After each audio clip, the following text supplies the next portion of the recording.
जय हिंद बच्चों।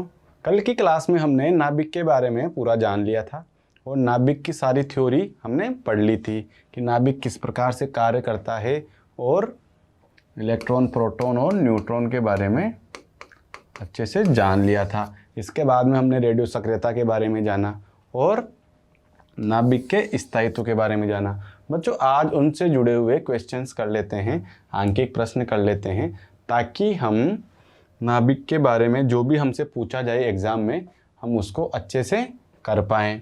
बच्चों ये होता है परमाणु और इसमें जो अंदर न्यूक्लियॉन्स है यह नाभिक में रहते हैं और जो इलेक्ट्रॉन्स है ऋणावेशित हैं ये कक्षाओं में चक्कर लगाते हैं।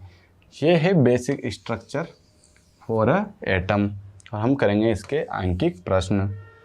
तो चलिए शुरू करते हैं और आज का हमारा पहला क्वेश्चन है कि रदरफोर्ड का प्रयोग हमें बताता है कि नाभिक का आकार कितना होता है। कि रदरफोर्ड जो हैं वैज्ञानिक, इन्होंने हमें नाभिक का आकार कितना बताया था। हमने कल बात की कि नाभिक का आकार 10⁻⁻15 मीटर के समथिंग होता है, यानी कि इस कोटि का होता है, इस लेवल का होता है। ठीक है, लेकिन हमसे यहाँ पे एग्जैक्ट पूछा है कि किस कोटि का होता है। तो आज हम बताते हैं कि रदरफोर्ड ने हमें बताया था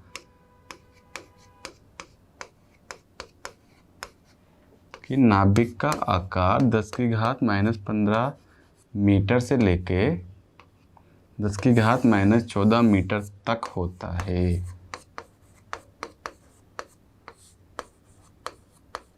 इस कोटि का नाभिक का आकार होता है जो 10⁻⁻15 से 10⁻⁻14 मीटर तक होता है।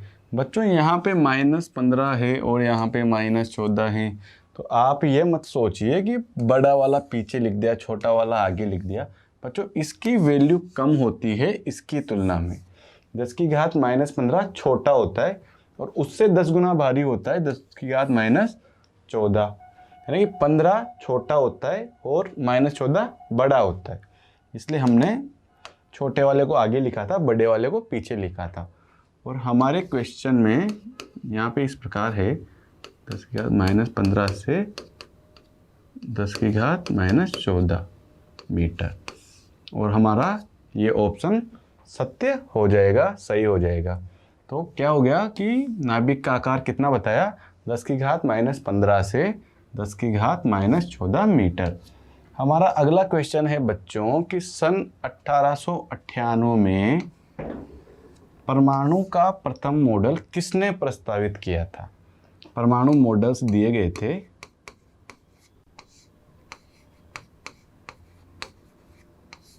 इनमें से जो पहला दिया था वो था प्लम पुडिंग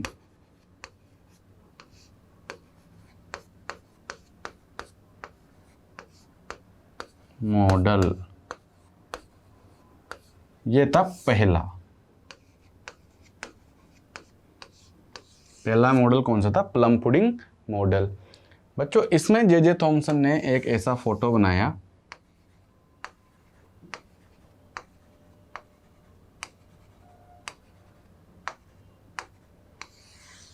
और ये इलेक्ट्रॉन बता दिए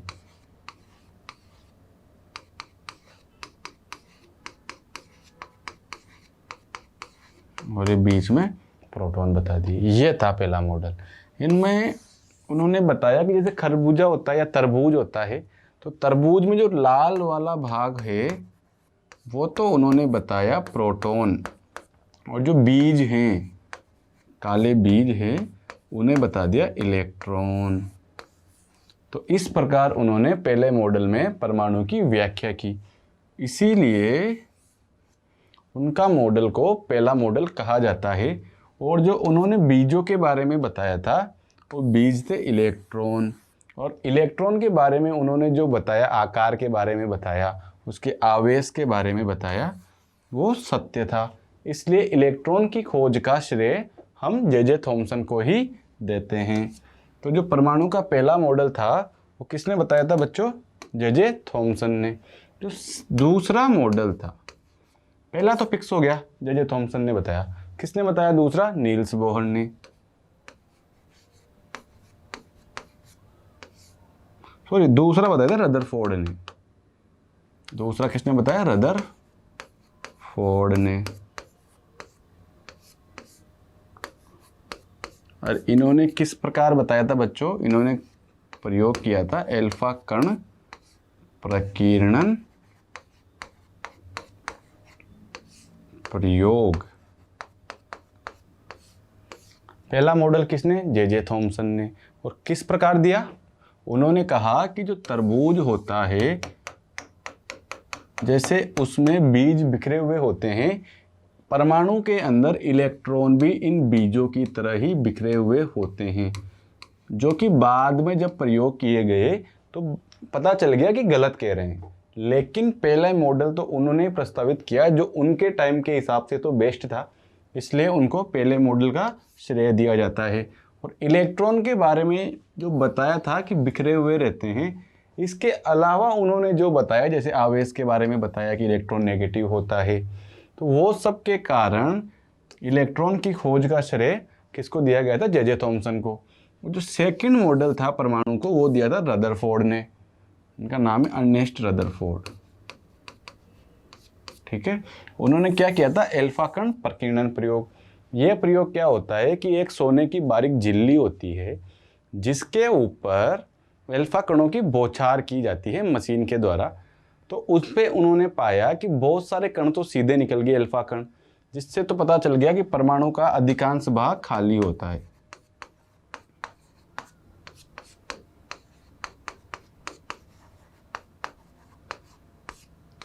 सीधे निकल गए अधिकतर अल्फा कण, परमाणु का अधिकांश भाग खाली हो गया।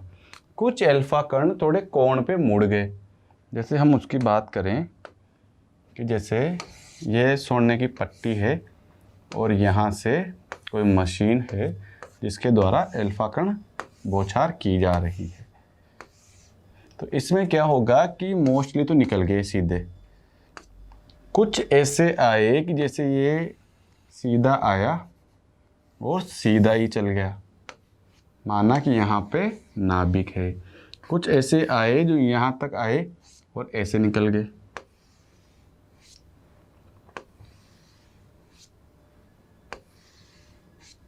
ये क्यों विचलन कर रहे हैं? क्योंकि यहाँ पे है परमाणु का नाभिक। अल्फा कण होते हैं धनावेशित, हीलियम का नाभिक, और इसमें होता है पॉजिटिव, क्योंकि न्यूट्रॉन पर तो आवेश होता नहीं है, परमाणु के नाभिक में पॉजिटिव होता है। तो जब वो पॉजिटिव आए और वापस गुजर गए, तो इससे तो सिद्ध होता है कि सारा जो मास है, सारा जो धनावेश है, वो नाभिक पर केंद्रित है। तो जो फिक्स केंद्र में गए वो तो वापस वैसा का वैसा लौट गया बिना क्रिया किए हुए है। और जो अदर हैं, अदर जो अल्फा कण हैं, वो किसी कोण पर विचलित हो गए, जिससे ये साबित हुआ कि जो नाभिक है वो पूरा धनावेश से भरा हुआ है।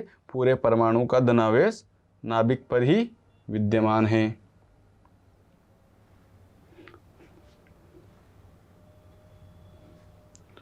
जो स्लाइड गायब कैसे हो गई?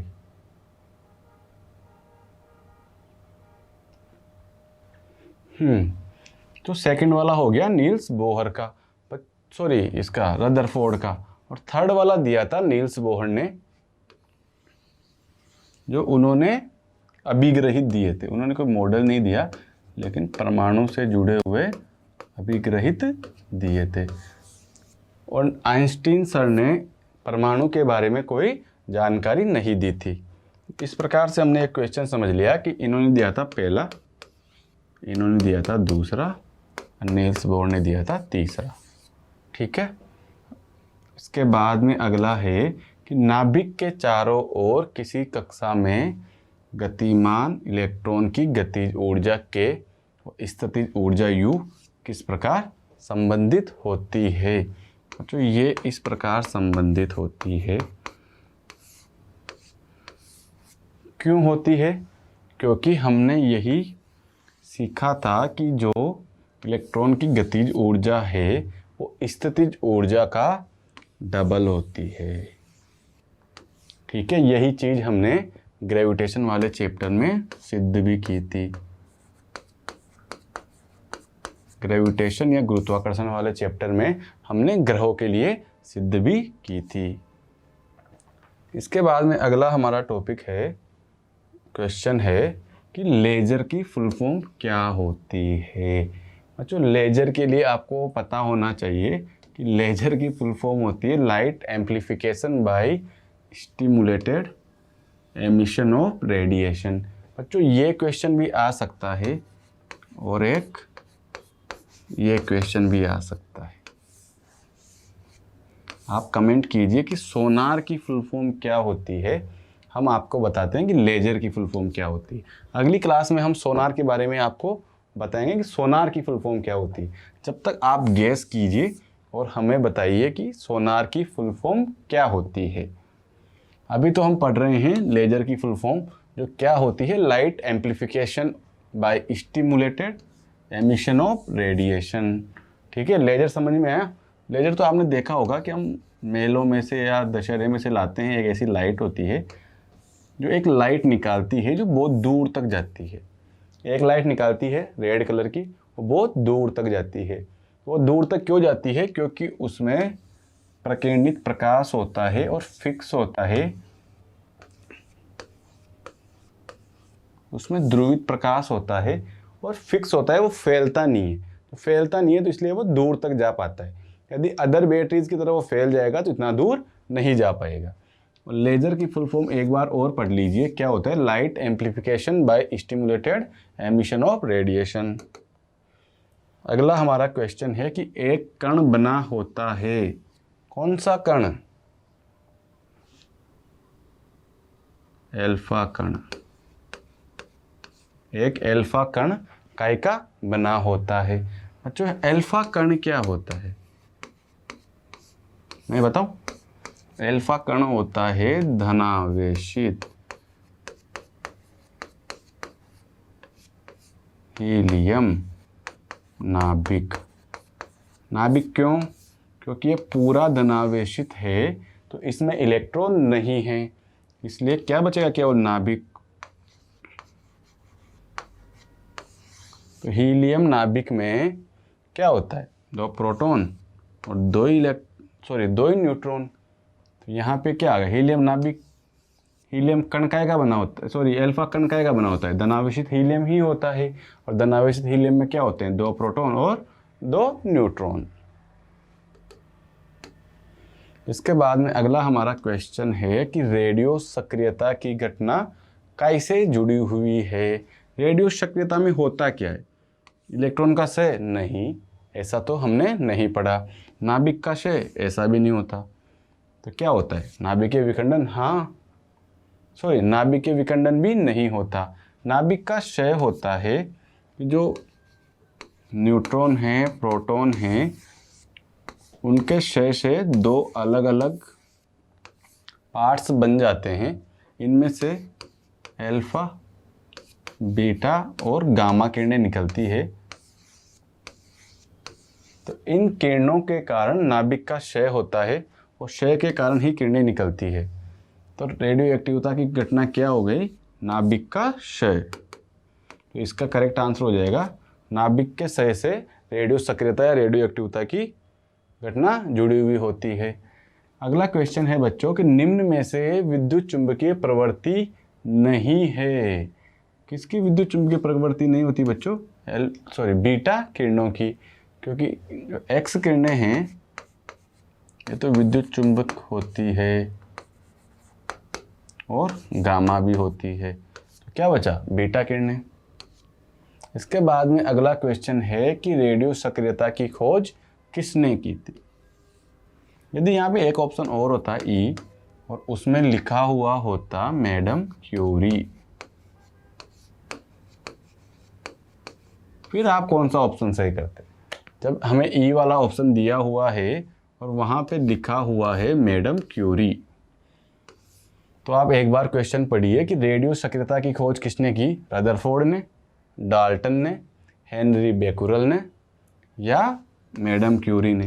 बच्चों रेडियो सक्रियता की खोज तो हेनरी बेकेरल ने ही की थी, पर इसके बारे में जो पढ़ाई की थी वो मैडम क्यूरी और इनके पति पियरे क्यूरी ने भी की थी। यहाँ तक कि इनकी मृत्यु का कारण भी रेडियो सक्रियता ही था।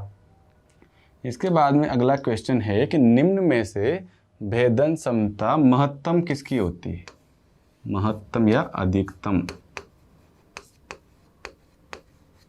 भेदन क्षमता से बच्चों आप क्या समझते हैं, भेदन क्षमता होती है पेनिट्रेशन पावर, यानी कि जैसे कोई शील्ड है तो आप इसको कितना अंदर तक भेद सकते हो, यही होती है भेदन क्षमता। आप इसमें कितना अंदर तक चोट कर सकते हो, कोई शील्ड है आप इसमें कितना अंदर तक चोट कर सकते हो, ये होती है भेदन क्षमता। तो अधिकतम किसकी होती है, गामा किरणों की। गामा किरणों की भेदन क्षमता सभी किरणों में सबसे अधिकतम होती है। इसके बाद में अगला क्वेश्चन है कि बीटा किरणें तेजी से चलने वाले प्रोटॉन होते हैं, इलेक्ट्रॉन होते हैं या न्यूट्रॉन होते हैं। बच्चों जब बीटा किरणों की बात आए तो प्रोटॉन और न्यूट्रॉन का इनका कोई संबंध नहीं होता। बीटा किरणें किस पे डिपेंड करती है, इलेक्ट्रॉन्स पर, और बीटा किरणें क्या होती है, इलेक्ट्रॉन ही होती है। तो तेजी से चलने वाले इलेक्ट्रॉन को ही बीटा किरणों की संज्ञा दी हुई है। इसके बाद में अगला क्वेश्चन है बच्चों कि जितने समय में रेडियो एक्टिव पदार्थ की अपनी प्रारंभिक परिणाम की आदि हो जाती है, अपनी आएगा बच्चों यहाँ पे, अपनी। ये पूछ रहे हैं कि जैसे प्रारंभ में कितने थे n परमाणु और बाद में कितने हो गए n/2, ठीक है। तो उसे क्या कहते हैं, जितने समय में, हमसे पूछा है समय, किसी रेडियो एक्टिव पदार्थ की राशि यानी उसका द्रव्यमान अपने प्रारंभिक द्रव्यमान का आधा हो जाए तो उस समय को क्या कहते हैं बच्चों, उस समय को कहते हैं अर्ध आयु काल। इसके बारे में हमने जाना था कि T½ यानी कि अर्ध आयु क्या होता है 0.693 बटे क्षयांक या क्षय विघटन नियतांक। तो इसका आंसर हो जाएगा बच्चों अर्ध आयु। अर्ध आयु क्यों, क्योंकि उसकी आयु आधी हो गई, अपना जितना था उसका आधा रह गया, इसलिए अर्धायु। अगला क्वेश्चन है कि निम्न में से कौन सा रेडियो सक्रिय पदार्थों के द्वारा अपने क्षय के दौरान उत्सर्जन नहीं होता है। किसका उत्सर्जन नहीं होगा, जो रेडियो क्षय हो रहा है तो इलेक्ट्रॉन का उत्सर्जन होता है, न्यूट्रॉन का उत्सर्जन होता है, लेकिन रेडियो क्षय में कभी भी प्रोटॉन का उत्सर्जन नहीं होता है। तो इसका आंसर हो जाएगा बी कि रेडियो एक्टिव पदार्थों के द्वारा इलेक्ट्रॉन का उत्सर्जन होता है, न्यूट्रॉन का होता है, लेकिन कभी भी प्रोटॉन का उत्सर्जन नहीं होता है। इसके बाद में अगला क्वेश्चन है बच्चों कि बीटा विकिरण में उत्सर्जित होने वाले इलेक्ट्रॉन का उद्गम कहाँ से होता है। पहला ऑप्शन है परमाणु की आंतरिक कक्षा से, नहीं। दूसरा है कि नाभिक में पाए जाने वाले मुक्त इलेक्ट्रॉनों से, नहीं। किसी नाभिक के न्यूट्रॉनों के क्षय से। मतलब नाभिक में न्यूट्रॉन होते हैं, उनके क्षय से यानी कि वो विघटित होते हैं, उस कारण इलेक्ट्रॉन्स बनते हैं और वही बीटा विकिरण में उत्सर्जित होते हैं। ये इसके बाह्यतम कक्षाओं के या फ्री परमाणु में बाह्यतम कक्षा होती है जहाँ पे इलेक्ट्रॉन होते हैं, वो वाले इलेक्ट्रॉन नहीं होते हैं। ये इलेक्ट्रॉन न्यूट्रॉनों के विघटन से बनने वाले इलेक्ट्रॉन होते हैं जो बीटा किरणों के रूप में विसर्जित होते हैं। इसके बाद में अगला क्वेश्चन है बच्चों कि नाभिकीय बल क्या होते हैं। इसके ऑप्शंस पढ़िए कि शुद्ध रूप से गुरुत्वाकर्षण बल, नहीं। नाभिकीय बल और गुरुत्वाकर्षण बल अलग अलग होते हैं। दूरी के व्युत्क्रम वर्ग के नियम के पालन करने वाले बल, नहीं, वो तो कूलाम बल और गुरुत्वाकर्षण बल करते हैं। दूरी का व्युत्क्रम मतलब जिनके फॉर्मूले से दूरी का स्क्वायर 1 के बटे में आता है, तो वो दूरी के व्युत्क्रम का वर्ग। तीसरा है प्रबलता में गुरुत्वाकर्षण के बराबर नहीं, गुरुत्वाकर्षण तो दुर्बल है, नाभिकीय बल तो प्रबल होते हैं। तो चौथा ऑप्शन है लघु परासी बल है। हाँ, ये बात तो सही है, क्योंकि ये 10⁻⁻15 मीटर के अंदर ही कार्य करते हैं, तो ये लघु परासी बल तो हैं, इसलिए इसका आंसर हो जाएगा डी। डी मतलब लघु परासी बल। उसके बाद में अगला क्वेश्चन है बच्चों कि एक परमाणु में सभी न्यूक्लियॉन किस बल से बंधे हुए होते हैं। यह है नाभिक, प्रोटॉन, न्यूट्रॉन, यह है इलेक्ट्रॉन। हमसे बात की गई है परमाणु में न्यूक्लियॉन किस बल से बंधे हुए होते हैं। ये बाहर की हमसे बात नहीं की हुई, हमें बात की है नाभिक की। जो प्रोटॉन और न्यूट्रॉन बंधे हुए होते हैं वो होते हैं नाभिकीय बल से। नाभिकीय बल से बंधे हुए होते हैं, इस प्रकार ये बाहर गति नहीं करते और एक दूसरे से लड़ते झगड़ते नहीं हैं। इसके बाद में अगला क्वेश्चन है कि दो प्रोटॉन, जैसे प्रोटॉन और प्रोटॉन, ठीक है, और प्रोटॉन एंड न्यूट्रॉन, इनमें समान आवेश है, इनमें एक में आवेश है, एक में नहीं है। कि ऐसा कौन सा बल है जो इन दोनों के मध्य समान होगा। हमसे पूछा है कि ऐसा कौन सा बल है जो दो प्रोटॉन और एक प्रोटॉन एक न्यूट्रॉन के मध्य समान होगा। बच्चों यदि हम कूलॉम बल की बात करें तो वो तो समान नहीं हो सकता। क्यों? क्योंकि इनमें ये सजातीय हैं और ये इसमें एक में आवेश ही नहीं है। तो आवेश ही नहीं है तो कूलॉम बल की तो गणना कर ही नहीं जा सकती। तो ऐसा एक ही बल है जो दोनों के मध्य समान होगा, वो कौन सा है? प्रबल नाभिकीय बल। क्योंकि प्रबल नाभिकीय बल या दुर्बल नाभिकीय बल ये दोनों कभी भी आवेश पर निर्भर नहीं करते। आवेश क्या है? प्रबल और दुर्बल नाभिकीय बल या नाभिकीय बलों पर आवेश का प्रभाव नहीं पड़ता। तो दो प्रोटॉनों के मध्य या एक प्रोटॉन एक न्यूट्रॉन के मध्य नाभिकीय बल हमेशा समान ही लगता है। बच्चों इसके बाद में अगला क्वेश्चन है कि न्यूट्रॉन की खोज किसने की। सबसे पहले बात करते हैं इलेक्ट्रॉन की। ये की थी जे थॉमसन ने। उसके बाद बात करते हैं प्रोटॉन की। इसकी की थी गोल्ड स्टीन ने। और नामकरण किसने? रदरफोर्ड ने। इसके बाद में न्यूट्रॉन की बात करें तो इसकी खोज की थी बच्चों जेम्स चैडविक ने। ठीक है, एक बात और कर ले कि नाभिक की खोज भी किसने की थी? रदरफोर्ड ने। और वो किससे की थी? अल्फा कण प्रकीर्णन प्रयोग से। तो सोने की पन्नी वाला प्रयोग किया था, उसकी ही सहायता से उन्होंने कहा था कि नाभिक परमाणु में विद्यमान होता है जहाँ पे सारे प्रोटॉन या धनावेश विद्यमान होते हैं। तो बच्चों ये शॉर्ट है, नोट्स के रूप में लिख लेना और याद कर लेना। तो न्यूट्रॉन की खोज किसने की? जेम्स चैडविक ने। इसके बाद में अगला क्वेश्चन है कि नाभिकीय अभिक्रिया में काय का संरक्षण होता है। बच्चों नाभिकीय अभिक्रिया में द्रव्यमान संरक्षण होता है। हाँ होता है। पहले का द्रव्यमान, अभिक्रिया के पूर्व का द्रव्यमान और पश्चात का द्रव्यमान हमेशा बराबर होता है। यानी कि अभिकारकों का द्रव्यमान और जो क्रियाकारक के बाद उत्पाद बने हैं उनका द्रव्यमान हमेशा बराबर होता है। इसी प्रकार से अभिकारकों की ऊर्जा और उत्पादों की ऊर्जा हमेशा बराबर होती है। उसी प्रकार से अभिकारकों का संवेग और उत्पादों का संवेग बराबर होता है। और फोर्थ ऑप्शन है तीनों, तो इसका आंसर हो जाएगा तीनों। बच्चों नाभिकीय अभिक्रिया द्रव्यमान, ऊर्जा और संवेग संरक्षण, तीनों संरक्षण नियमों का पालन करता है। इसके बाद में अगला क्वेश्चन है कि नाभिक का घनत्व किस पर निर्भर करता है। बच्चों आपको एक बात बताऊं कि नाभिक का जो घनत्व है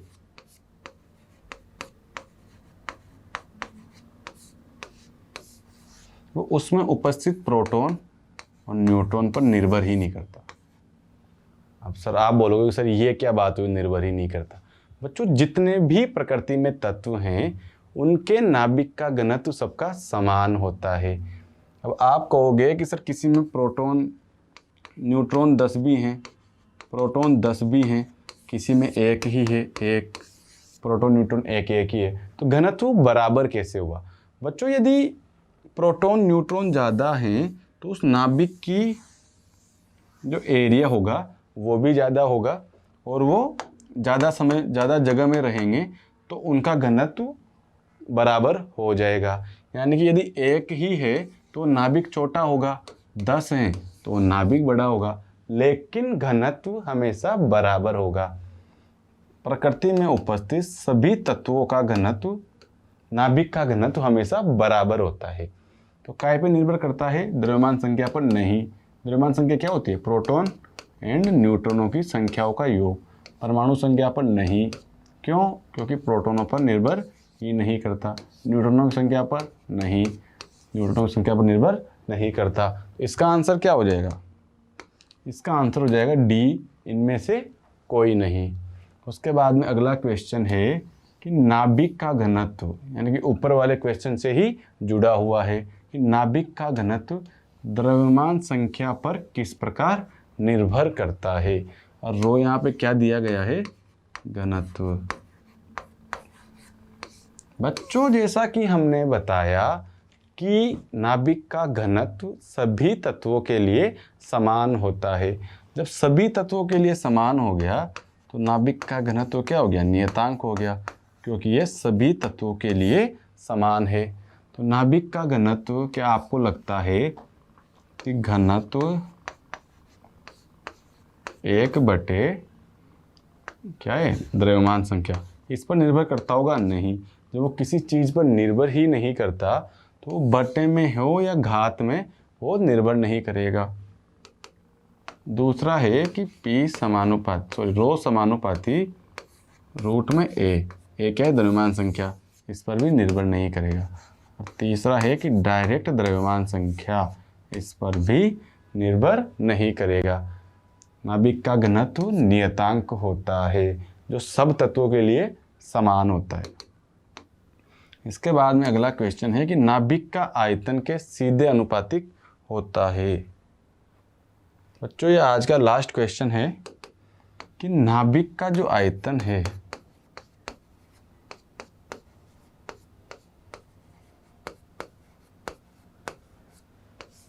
वो किसके समानुपाती होता है या आनुपातिक होता है। ठीक है, यहाँ पे ए क्या है, नाभिक के द्रव्यमान की संख्या। तो हमें 3 ऑप्शन दिए हैं, 4 ऑप्शन हम निकालेंगे कि किस प्रकार से निर्भर करता है। बच्चों आयतन निकालने के लिए पहले हम आकार निकालते हैं, और आकार नाभिक का ए पर किस प्रकार निर्भर करता है।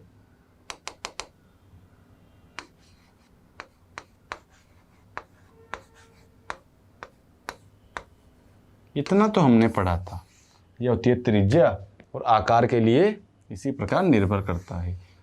तो त्रिज्या पर किस प्रकार निर्भर करता है, a⁴ इतना तो हमें ज्ञान है कि हम क्वेश्चन को किस प्रकार करेंगे कि हमें दी हुई है त्रिज्या, और त्रिज्या किस प्रकार निर्भर करती है, a⁴ बच्चों हमें निकालना है आयतन, और नाभिक क्या होता है, गोला। नाभिक गोला ही होता है, जैसे बॉल की तरह, संतरे की तरह ही होता है। और इसका आयतन कैसे निकालेंगे, उसका फॉर्मूला क्या होता है बच्चों, 4/3 πr³। ठीक है, इसका आयतन कैसे निकालेंगे, 4/3 πr³।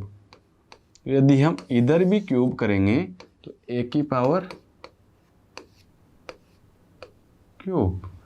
ठीक है, तो इस प्रकार से जो r है वो डायरेक्ट किसके आ जाएगा, सॉरी जो आयतन है